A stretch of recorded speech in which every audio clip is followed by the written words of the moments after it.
BDC Vidyaniketan চ্যানেলে সবাইকে স্বাগতম। আজকে আমরা ফিনান্স ও ব্যাংকিং অর্থের সমমূল্য অধ্যায়ের উদাহরণ নাম্বার 3 করব। আগে আমরা একটু প্রশ্নটা পড়ে নিই।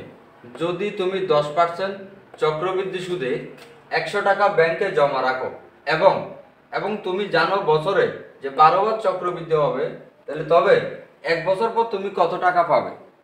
আগে আমাকে প্রশ্নে কি কি দেওয়া আছে এই জিনিসটা আগে এখানে বের করতে হবে। তাহলে আমার এই যে বর্তমান মূল্য দেওয়া আছে 100 টাকা, আমরা বর্তমান মূল্য লিখলাম পিবি ইকুয়াল 100 টাকা। এরপরে চক্রবৃদ্ধি সুদ এখানে কত পার্সেন্ট? 10%, এখানে লিখলাম 10%, এটাকে ভেঙে লিখলাম 0.10। এরপরে বলা হয়েছে কি, যদি তুমি যে বছরে 12 বার চক্রবৃদ্ধি হয়, তাহলে এই যে এখানে বছরের চক্রবৃদ্ধির সংখ্যা m সমান লিখলাম 12 বার। এরপরে 1 বছর পর তুমি কত টাকা পাবে? এই যে এখানে যে একটা বছর একটা সময় বা মেয়াদ দেওয়া আছে, এখানে লিখলাম 1 বছর। এখন আমাকে প্রশ্ন করছে যে তুমি ভবিষ্যতে কত টাকা পাবে, তাহলে আমাকে এখানে বের করতে হবে ভবিষ্যৎ মূল্য। তাহলে এখানে এই যে ভবিষ্যৎ মূল্য বের করতে গেলে আমাদের একটা সূত্র আছে যে ভবিষ্যৎ মূল্য,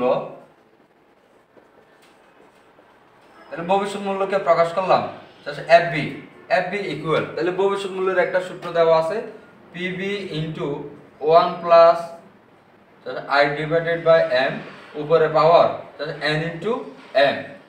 এখন আমাকে এই যে পিবি এর জায়গায় আমার এখানে পিবি এর মান কত ছিল? 100 টাকা। 100 টাকা লিখলাম।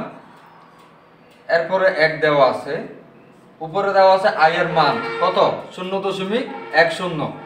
এরপর নিচে এই যে আমাদের এখানে বছরের চক্রবৃদ্ধির সংখ্যা যেখানে 12 বার দেওয়া আছে, এটা 12 বার লিখলাম। উপরে পাওয়ার আছে এন বলতে যে আমাদের এখানে যে সময়টা দেওয়া আছে এটা লিখলাম 1 ইন্টু, এরপর হচ্ছে এম এর মান এই যে 12।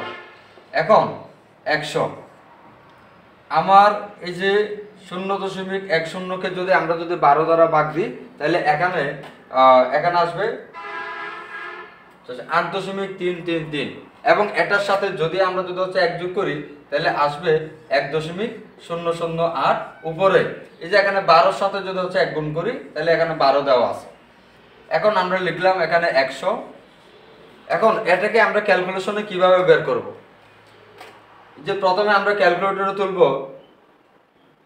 1.008, এ ধরনের একটা পাওয়ার চিহ্ন থাকবে। এরপর 12 ইকুয়াল দিলে 1.100 আসবে।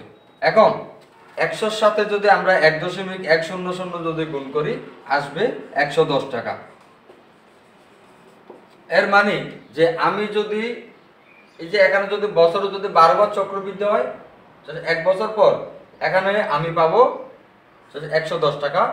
এটাই আমাদের উত্তর।